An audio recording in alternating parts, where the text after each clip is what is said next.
عائلة ربيع التأمت، إنه رأس السنة الهجرية، لكنه أيضا موعد ابنهم الأكبر مع التاريخ. تسمر الكبار قبل الصغار أمام شاشة التلفاز، تسارعت خطوات محمد نحو حلبة المشهد الأخير، ومعها تسارعت دقات قلوبهم. ساعة الحقيقة دقت، توتر وترقب وتفاؤل. كل العائله متوتر، العصب ديالها متوتر، الله يحسن العوان، وكنتظروا باش شكون اللي غادي يفتح لنا هذا التوتر الا محمد ربيعي ان شاء الله، الا وفقوا الله وربح لنا هذيك الساعه، غتكون البشرى لجميع الشعب المغربي والفرح للابناء الحي ديالو اللي كيساندوه، والجميع المتتبعين ديالو وجميع المتعاطفين معاه وجميع المحبين ديال الملاكمه المغربيه.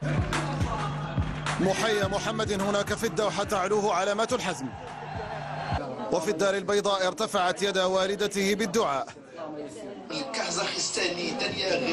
أما يد ابن البرنوصي فقد أوجعت خصمه الكازاخستانية لكما وأبرحته ضربا، يطير كالفراشة ويلسع كالنحلة، وشقيقه حمزة يحضر يمناه كلما استشعر خطرا،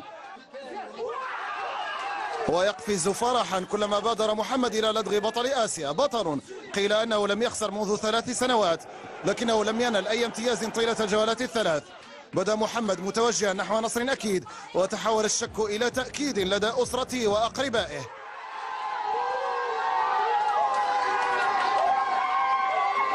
لم يتبقى سوى الإعلان عن الخبر اليقين. محمد الربيعي بطلا للعالم.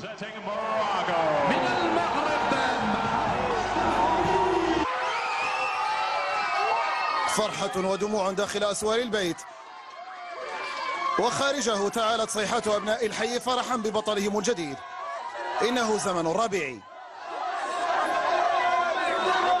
كنهدي هذا الانتصار في هذا اليوم المبارك، في هذه السنة المباركة لملكنا العزيز، لهذا البلد العزيز، لهذا البلد الآمن المطمئن، الله يحفظه، وجميع الأمة العربية والإسلامية وكل من ساهم في تكوين هذا البطل. ما تيوصفش هذه الفرحه اللي فرحت وفرح المغاربه كلهم، وشكرا شكرا جميع المغاربه اللي شجعوه، ومبروك عليه هذه الميداليه، مبروك علينا كلنا الحمد لله. فرحتنا كبيره بزاف، وماشي غير صغيره، وكنهديوها للمغرب كامل، وبغيو نختصموها مع الشعب المغربي ومع سيدنا الله ينصرو.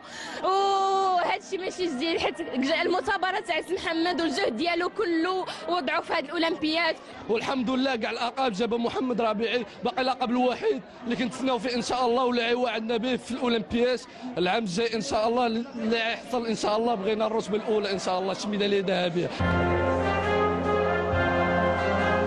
حق لمحمد أن يسعد بما أنجز، وحق له أن يذرف دموع الفخر في يوم غير فيه تاريخ الملاكمة المغربية.